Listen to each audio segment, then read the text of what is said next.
جی بسم اللہ الرحمن الرحیم ایاک نعبد و ایاک نستعین.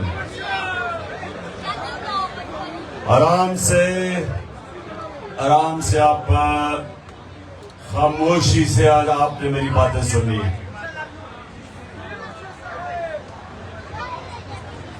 آج باہر بھی ہمارے جو ٹائیگر آئے ہوئے ہیں وہ بھی آج اسکرین کے ذریعے یہ بات سن رہے ہیں، تو ان کو بھی میں ساروں کو خوش آمدید کہتا ہوں. اچھا، نجم نے نعتیں پڑھی آپ کے لیے. نعتوں کا مقصد کیا ہے؟ ہر چیز کا مقصد ہوتا ہے. نعت کا مقصد ہوتا ہے کہ آپ کا جو عشق ہے اور جو پیار ہے ہمارے نبی صلی اللہ علیہ وسلم وہ آپ کے دلوں میں چلا جائے. کیونکہ مسلمان تو ہو ہی نہیں سکتا جب تک وہ اپنے نبی سے پیار نہ کرے. اور اس کی وجہ کیا ہے؟ کیونکہ ہمارے نبی کا سب سے بڑا ہمارے پر کرم یہ تھا کہ وہ اللہ کی کتاب ہمارے تک لے کے آئے، جو ہمیشہ کے لیے ہمیں وہ سیدھا راستہ دکھانے کے لیے اللہ نے ہمیں کتاب بھیجی. اور ہم اس کا جتنا بھی اپنے نبی کا شکر ادا کریں وہ کم ہے، کیونکہ ان کے ذریعے یہ کتاب ہمارے پاس پہنچی. تو یہ نوجوانوں غور سے بات میری سن لیں. آپ کو نبی صلی اللہ علیہ وسلم کی زندگی کو پوری طرح پڑھنا چاہیے، جب سے وہ پیدا ہوئے اور جب سے وہ دنیا سے گئے. کیونکہ اگر آپ نے ایک عظیم انسان بننا ہے تو ان کے راستے پہ چلنا سیکھو. کیونکہ دنیا کی تاریخ میں کبھی کوئی ایسا انسان نہ آیا نہ آ سکتا. کسی انسان کی وہ اچیومنٹ نہیں ہے. اگر آپ مسلمان نہیں بھی ہیں تو دنیا کی تاریخ میں کسی انسان نے وہ اچیو نہیں کیا جو انہوں نے کیا. تو جب آپ ان کی زندگی پڑھیں گے تو ان کی زندگی سے آپ سیکھیں گے. سب سے بڑی بات کہ ابھی نبوت سے پہلے ان کو سارے مکہ کے لوگ کیسے جانتے تھے؟ صادق اور امین، سچا اور امانت دار، انصاف کرنے والا. یہ دو صفتیں یاد رکھنا کہ اگر آپ نے دنیا میں عزت کمانی ہے تو یہ دو صفتیں ہونی چاہیے، سچائی اور انصاف کرنے والی. اچھا، اب دوسری چیز، شاباش بچوں کی بھی آج ان کی بھی میں نے ٹریننگ کروانی ہے. اب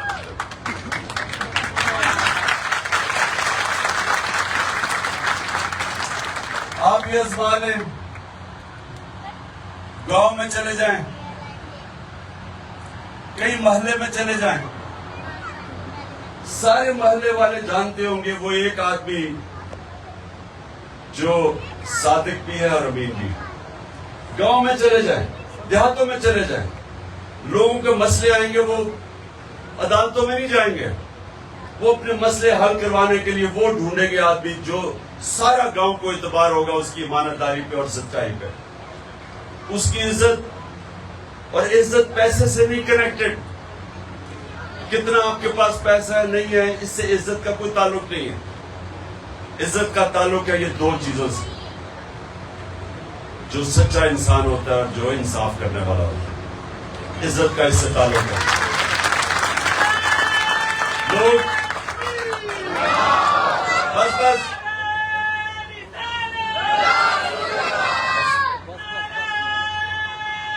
یا جی، اب سنو میری بات. دیکھیں میرے پاس اب رہ گئے ہیں 15 منٹ. کتنے منٹ؟ 15 منٹ ہے. تو 15 منٹ میں میں آپ کی تربیت کرنا چاہتا ہوں، کیونکہ میرے نوجوان دور دور سے آئے ہوئے ہیں. تو میں یہ چاہتا ہوں کہ آپ میں یہ چاہتا ہوں آپ سب لیڈر بنیں. اللہ نے ہمیں سب کو اتنی صلاحیت دی ہے. جب اس نے ہمیں سب سے عظیم مخلوق بنایا, اشرف المخلوقات, تو ہم سب لیڈر بن سکتے ہیں. لیکن لیڈر بننے کے لیے وہ کیا کیریکٹرسٹک چاہیے, وہ کیا آپ کا کردار کیسا ہونا چاہیے. وہ کردار جیسے ہی آپ نبی صلی اللہ علیہ وسلم کی زندگی پڑھیں گے تو آپ کو سمجھ آ جائے گی کہ کیریکٹر کیا ہونا چاہیے. سب سے پہلے تو صادق, سچا اور امانتدار. اس کے بعد دلیر آدمی. کبھی بزدل آدمی لیڈر نہیں بن سکتا. بزدل آدمی نواز شریف تو بن سکتا ہے, لیڈر نہیں بن سکتا.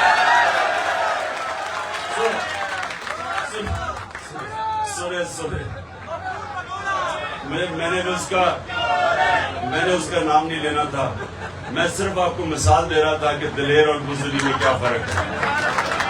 اتنا سا پریشر پڑتا تو سیدھا ملک سے باہر بھاگ جاتے ہیں. اس لیے سنیں, تو یہ آپ نے بات سمجھ لی. دلیری کدھر سے آتی ہے؟ دلیری کدھر سے آتی ہے؟ نا نا نا نا نا نا. عمران خان کو بھی کدھر سے آئی تھی دلیری؟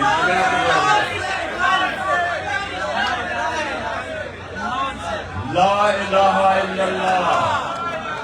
کوئی نہیں ہے خدا سوائے اللہ کے. یہ یاد رکھنا کہ یہ انسان کی آزادی کا دعویٰ ہے, غیرت کا دعویٰ ہے. کہ جب آپ یہ دعویٰ کرتے ہیں کہ اللہ تیرے سوا میں کسی کو نہیں مانتا, یعنی میں کسی کے سامنے نہیں جھکتا, چاہے وہ پیسہ ہو. سب سے بڑا پیسے کی وجہ سے لوگ اپنے ضمیر کو بیچتے ہیں. لیکن جب آپ لا الہ الا اللہ کا دعویٰ دل سے کرتے ہیں تو آپ پیسے کے بت کے سامنے نہیں جھکتے. حضرت موسیٰ جب گئے 40 دن کے لیے تو پیچھے جو ان کی قوم تھی انہوں نے سونے کی گائے کی پوجا شروع کر دی, یعنی پیسے کی پوجا شروع کر دی. یہ شرک ہے. جب انسان اپنا ضمیر بیچتا ہے پیسے کے اوپر, شرک کرتا ہے. میری نظر میں وہ شرک ہے, کیونکہ آپ نے حق کے سامنے کسی اور چیز کو رکھ دیا. اللہ الحق ہے. جب بھی رائے حق کے سامنے آپ اپنے ضمیر کا سودا کرتے ہیں پیسے لے کے, رشوت لے کے, آپ یاد رکھیں کہ آپ شرک کرتے ہیں اور انسان کی عزت چلی جاتی ہے, غیرت چلی جاتی ہے. جب آدمی رشوت دیتا ہے وہ بے غیرت بن جاتا ہے. جب آدمی جھوٹ بولتا ہے, اب جھوٹ آپ کا اگر پکڑا جائے کہ میری لندن تو چھوڑو پاکستان میں کوئی پراپرٹی نہیں ہے, تو غیرت مند لوگ نہیں کرتے جھوٹ, کیونکہ ان کو اپنی عزت کی فکر ہوتی ہے, غیرت کی فکر ہوتی ہے. تو لا الہ الا اللہ غیرت دیتا ہے اور غیرت انسان کو باقی انسانوں سے اوپر لے جاتا ہے. میں ایک لوگوں کو مثال دیتا ہوں. میرا گھر بننا تھا, دوپہر کی گرمی تھی, جولائی کے دن تھے, 20 سال کی بات ہے. جولائی میں وہ گرمی بھی تھی, ہبس بھی تھی. تو میں دیکھا سارے جو مزدور, میں دیکھ رہا تھا اپنا گھر, تو میں دیکھ رہا مزدور بیچارے تھک کے کوئی درخت کے نیچے بیٹھ جاتا تھا, تھک جاتے. ایک آدمی نوجوان گرمی کے اندر وہ مسلسل کام کرتا گیا. جب کام ختم ہوا میں نے اسے کہا, میں تمہیں انعام دینا چاہتا ہوں. میں نے اسے پیسے پکڑائے. اب یہ دیکھیں, مزدوری کرنے والا نوجوان, اس سے مجھے پیسے واپس پکڑا دیے, ہاتھی چکر, پیسے واپس پکڑا دیے. کہتا کہ جی جس کے لیے میں مزدوری کر رہا تھا اس کی مجھے تنخواہ ملتی ہے, مجھے آپ کا پیسہ نہیں چاہیے. اب یہ مزدور ہے. اب سوچیں کہ میرے اندر اس کی عزت کتنی گئی, مزدور کی عزت میرے دل میں گئی. جو پیسہ آپ کو عزت نہیں دیتا, آپ جب اپنی عزت کرواتے ہیں دنیا آپ کی عزت کرتی ہے. کبھی کسی انسان جو اپنی عزت نہیں کرتا دنیا اس کی عزت نہیں کرتی. اور بدقسمتی سے ہمارا ملک, ہم جب جا کے دوسروں سے پیسے مانگتے ہیں تو قوم کی عزت نہیں ہوتی. اس لیے انشاءاللہ موقع ملے گا ہم نے ملک کو اپنے پیر پہ کھڑا کرنا ہے انشاءاللہ۔ اچھا اب آگے چلیں۔ اب یہ دیکھیں کہ جب نبوت ملتی ہے تو ان کو کتنے مشکل وقت سے گزرنا پڑتا ہے۔ جہاں تک میں نے تاریخ میں پڑھا 40 مسلمان ہوئے 10 سالوں میں۔ سنیں ذرا، 40 لوگ صرف 10 سالوں میں مسلمان ہوئے، اور ان کو ہر قسم کی مشکل کا سامنا کرنا پڑا۔ اب سوال ہمیں یہ پوچھتے ہیں اپنے آپ سے کہ جس کو قرآن میں اللہ اپنا حبیب کہتا ہے، جس سے اللہ پیار کرتا ہے، اس کو اللہ نے مشکل وقت سے کیوں گزارا؟ پہلے سال ہی دے دیتے مدینہ کی ریاست، کیوں 13 سال مشکل وقت سے گزارا؟ اس سے ہم کیا سمجھتے ہیں کہ مشکلیں جب انسان پہ پڑتی ہیں تو ہمیں ڈرنا نہیں چاہیے۔ مشکلیں انسان کو مضبوط کرتی ہیں، آپ کو طاقت دیتی ہیں۔ جب آپ اپنے بازو کے اوپر بھار رکھتے ہیں تو آپ کا بازو مضبوط ہو جاتا ہے، کمزور نہیں ہوتا۔ بازو کو استعمال نہ کرو وہ کمزور ہو جاتا ہے۔ اللہ نے انسان کو ایسا بنایا، تو انہوں نے ہمیں ہمیشہ کے لیے بتایا کہ جب ہمارا نبی صلی اللہ علیہ وسلم اپنے حبیب کو مشکل وقت سے گزارا تو ہم سب کو بتا رہے ہیں کہ مشکلوں سے ہمیں ڈرنا نہیں چاہیے، کیونکہ جتنی مشکلیں پڑتی گئیں، میرے نبی اور ان کے حبیب، ان کے جو ساتھی تھے وہ تکڑے ہوتے گئے، نظریہ ان کا پختہ ہوتا گیا، کہ چھوڑ کے بھی چلے گئے، لیکن جو ان کے ساتھ بچ گئے وہ ایسے مضبوط نظریاتی لوگ تھے کہ انہوں نے دنیا کی تاریخ کا سب سے بڑا انقلاب لے کے آیا۔ تو وہ مشکل وقت سے گزر کے ہی ان کا نظریہ بھی پختہ ہوا، ایمان تکڑا ہوا، اور ان ایمان والے لوگوں نے دنیا کی تاریخ بدل دی۔ اور وہ بدلی کیسے؟ کہ 13 سال مشکل وقت گزار کے جب ان کی جان کو خطرہ تھا، جان کو خطرہ ہوتے ہوئے اللہ کا حکم آیا کہ ہجرت کرو، مدینہ پہنچتے۔ پہلے 4-5 سال مدینہ میں امہ خطرے میں تھی، جنگ احد اور جنگ خندق کے اندر بہت مشکل سے امہ بچی، اور اس کے بعد جو وہ انقلاب آیا، یہ تاریخ، اب انسانی تاریخ کی میں بات کر رہا ہوں۔ 625 جنگ بدر 313 لوگ، 636 یارموک کی جنگ، رومن ایمپائر، لاکھ فوجی ان کے جدید ہتھیار، اور خالد بن ولید کے مسلمانوں کے سامنے گھٹنے ٹیک دیتے ہیں۔ 11 سالوں میں، 313 سے 11 سالوں میں پہلے رومن ایمپائر کرتا ہے، اور اگلے سال 637 میں دوسری سپر پاور گر جاتی ہے ان کے سامنے۔ یہ تاریخ کا حصہ ہے۔ تو وہ لوگوں کی جو تربیت کی انہوں نے، مشکل وقت سے گزرے، اللہ نے ہمیں بتایا کہ مشکل وقت سے نہیں ڈرنا چاہیے۔ جب آپ نماز پڑھتے ہیں کہ اللہ ان کے راستے پہ لگا جن کو نعمتیں بخشی، ان کے لیے جو غلط راستے پہ چلے گئے، ایک چیز صرف آپ نماز میں اللہ سے مانگتے ہیں، وہ سیدھا راستہ۔ تو وہ جو سیدھا راستہ ہے وہ آپ اپنے نبی کا راستہ مانگ رہے ہیں، وہ آسان راستہ نہیں ہے، لیکن وہ آپ کی عظمت کا راستہ ہے۔ کبھی گھبرانا نہیں چاہیے مشکلوں سے، تو جی پولیس آ گئی، ٹیئر گیسنگ ہو گئی، یہ ہو گیا وہ ہو گیا، کہ کچھ نہیں فرق پڑتا، آپ اور تکڑے ہو جاتے ہیں اس سے۔ یہ ظلم کے سامنے جب کھڑا ہوتا ہے انسان کو اور تکڑا کر دیتا ہے، وہ اور بڑے چیلنج لینے کے لیے تیار ہو جاتا ہے۔ اور یہ جو آپ کی ماشاءاللہ جو آپ کارکن نکل رہے ہو، آپ وہ نظریاتی کارکن نکل رہے ہو جس نے انشاءاللہ پاکستان کو حقیقی آزادی دلوانی ہے۔ اور حقیقی آزادی کیسے آئے گی؟ اب سن لو ذرا، نہیں سنو، آنے کیسے آئے گی؟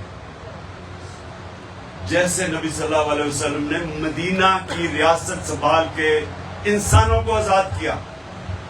2 طرح آزاد. یہ اب غور سے سن لو. کبھی بھی غلام کوئی بڑے کام نہیں کر سکتا. غلام صرف اچھے غلام رہتے ہیں. صرف آزاد انسان کی پرواز اوپر ہے. جس کو علامہ اقبال کہتے تھے میرا شاہین. شاہین تو وہ ہے جو آزاد ہوتا ہے. جو باقی پرندے وہ غلام ہیں, زمین سے جکڑے ہوئے ہیں. جو مولانا رومی, میری سب سے جو فیوریٹ میری جو کہات ہے مولانا رومی کی, کہ وہ کہتے ہیں اللہ نے جب تمہیں پل دی ہیں کیوں زمین پہ رینگ رہے ہو؟ کیونکہ ہم خود اپنی ٹانگوں پہ زنجیریں باندھی ہوئی. سب سے بڑا آزادی انسان کی اندرونی ہوتی ہے. لا الہ الا اللہ. کوئی نہیں, جب یہ دعویٰ کرتے ہیں کوئی نہیں ہے سوائے خدا سوائے اللہ کے, آپ آزادی کا دعویٰ کر دیتے. اور پھر جو ایک پیسے کا بت توڑتے ہیں اور دوسرا خوف کا بت. یہ بڑا خطرناک بت ہے خوف کا. میں لوگوں کو بتاتا تھا جب میں کرکٹ کھیلتا تھا, میرے سے بہت اچھے اچھے کھلاڑی تھے, لیکن کسی کو اچھے بیٹسمین کو گیند لگنے سے ڈر لگتا تھا. کئی ایسے کھلاڑی تھے ہارنے سے ڈرتے تھے. میچ سے پہلے اتنا خوف زدہ کہ میں ہارنا چاہوں, انہوں جیتنا نہیں آتا تھا. جو ہارنے سے ڈرتا ہے وہ جیتنا نہیں اس کو آتا. تو آپ سب یاد رکھیں کہ یہ جو خوف کا بت ہے یہ انسان کی پرواز میں سب سے بڑی رکاوٹ ہے. اور انشاءاللہ میرے کارکنوں نے توڑ دیا وہ خوف کا بت. تو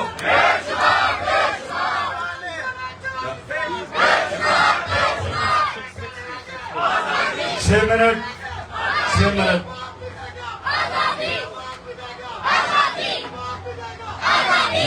شاباش. بچوں کی بھی آواز آ رہی ہے آزادی کی, یہ بڑا اچھا خوشحال چیز ہے. سنو سنو سنو سنو سنو سنو. اب تو ایک آزادی آتی ہے اندرونی, جو لا الہ الا اللہ انسان کو آزاد کرتا ہے, اور آزاد انسان کی پرواز اوپر ہوتی ہے. اور یہ جو بت توڑتے ہیں آپ, پیسے کا بت, سب سے یہ بھی پیسے کا بت بڑے بڑے لوگوں کو غلام بنا دیتا ہے. اور دوسرا خوف کا بت. 3 خوف ہے, یاد رکھنا 3 سب سے بڑے خوف ہیں جو اللہ نے ان خوف کو دور کرنے کے لیے وہ تینوں چیزیں اپنے ہاتھ میں رکھ لی ہیں. موت کا خوف, زندگی موت اللہ کے ہاتھ میں قرآن میں. دوسرا عزت ذلت, کہ جی مجھے ذلیل کر دیں گے. کوئی انسان کسی کو ذلیل نہیں کر سکتا, انسان کے اعمال اس کو ذلیل کرتے ہیں. عزت اللہ کے ہاتھ میں. اور تیسرا رزق, یہ بھی بہت بڑا بت ہے. مجھے یہ ڈر لگے جی لوگ غلط کام کرتے ہیں, پولیس والے, ہر قسم کے ایجنسیز کے لوگ, پتہ ہے کہ غلط کام کر رہے ہیں, پتہ ہے انسانیت کے خلاف ہے, پتہ ہے شریعت کے خلاف ہے, لیکن اپنی نوکری بچانے کے لیے ظلم کرتے ہیں لوگوں پہ. اس کی کوئی معافی نہیں ہے. اگر آپ یہ سمجھتے ہیں کہ آپ دیکھ رہے ہیں کہ وہاں عورتیں بچے کھڑے ہیں, ان کے اوپر ٹیئر گیسنگ کر رہے ہیں اور مار رہے ہیں, شیلز مار رہے ہیں عورتوں کو, اور سمجھتے ہیں کہ جی مجھے تو آرڈر ملا تھا, اس کا کوئی معافی نہیں ہے. اللہ نے حکم کیا آپ کو امر بالمعروف ونہی عن المنکر, واضح اچھائی کے ساتھ کھڑے ہو, برائی کے خلاف کھڑے ہو, حکم ہے اللہ کا. تو اس لیے یہ جو 3 ہیں, ذلت کے, نوکری نہ چلی جائے, موت نہ چلی جائے, اس کی وجہ سے لوگ غلام بن جاتے ہیں. تو اس سے بھی اللہ نے ہمیں آزاد کر دیا. اور پھر دوسری یہ اندرونی آزادی, اور دوسری آزادی ہوتی ہے انصاف سے. جب ایک معاشرے میں انصاف ہوتا ہے, جب معاشرے میں قانون کی حکمرانی ہوتی ہے, رول آف لا ہوتا ہے, انسانوں کے حقوق ہوتے ہیں, تو طاقتور سے انسان کو تحفظ ملتا ہے. تھانے کچہری کی پالیٹکس نہیں ہو سکتی, قبضہ گروپ نہیں ہو سکتے, این آر او نہیں مل سکتا جدھر انصاف ہوتا ہے, اور وہی معاشرے اوپر جاتے ہیں. آج یہ ہمارے مغربی معاشرے کیوں اوپر گئے ہیں؟ وہ رول آف لا ہے. پاکستان کا نمبر رول آف لا میں یعنی انصاف کے دنیا کے انڈیکس میں 140 ملکوں میں ہمارا نمبر ہے 129. اور جو ملک اوپر ہیں، ڈینمارک نمبر 1 ہے. پاکستان کی اوسط آمدنی $1,600 ہے. ڈینمارک کی اوسط آمدنی 68,600 ہے. امیر ترین ملک ہے، کیونکہ انصاف ہے. انصاف آتی ہے تو خوشحالی آتی ہے. کیوں ہمارے لوگ جاتے ہیں ویزا لے کے باہر؟ کیونکہ وہاں انصاف ہے. ان کا قانون ان کو انسانوں کو تحفظ دیتا ہے. وہ ایک وقت مسلمانوں کا قانون تھا. یہودی شہری حضرت علی رضی اللہ تعالیٰ خلیفہ وقت، حضرت علی کیس کرتے ہیں عدالت میں کہ اس سے میری تلوار یا وہ ہتھیار چرائے ہیں. قاضی خلیفہ وقت حضرت علی رضی اللہ تعالیٰ کو مقام دیکھے، اور قاضی فیصلہ کرتا ہے یہودی کے لیے کہ جی بیٹے کی گواہی میں قبول نہیں کرتا. یہ تھا مسلمانوں کا انصاف، جس نے انسانوں کو آزاد کیا تھا. انسانوں کو یاد رکھیں، ہمارے نبی رحمت للعالمین ہے، سب انسانوں کے لیے رحمت بن کے آئے تھے. ہمارا اللہ رب العالمین ہے، سب انسانوں کا رب ہے. اس لیے جو بھی ان کے اگر مغربی معاشرہ اگر اس پہ چلے گا، نبی کے حکم پہ اور عدل اور انصاف قائم کرے گا، وہاں خوشحالی آ جائے گی. ہم نہیں چلے گے، ہمیں صاف حکم ملے گا. اچھا جی، اب آخر میں دعا کرتے ہیں. ہاتھ اوپر کریں. ہم سب نہیں، آپ نے صرف آمین کہنا، میں پڑھوں گا دعا. ہم اپنے اللہ سے آج دعا کرتے ہیں کہ اللہ پاکستان کو مدینہ کے ریاست کے اصولوں کے اوپر ایک عظیم قوم بنا دے. اللہ ہمارے ملک کو حقیقی طور پہ آزاد کر. اللہ ہمارے ملک میں کوئی انسان بھوکا نہ سوئے. اور اللہ پاکستان کو وہ ملک بنا دے جو باہر سے لوگ پاکستان میں نوکریاں ڈھونڈنے آئیں. آمین. اور آخر میں اللہ اس ملک میں جلدی سے جلدی الیکشن کروا اور ان چوروں سے ہمیں نجات حاصل کروا.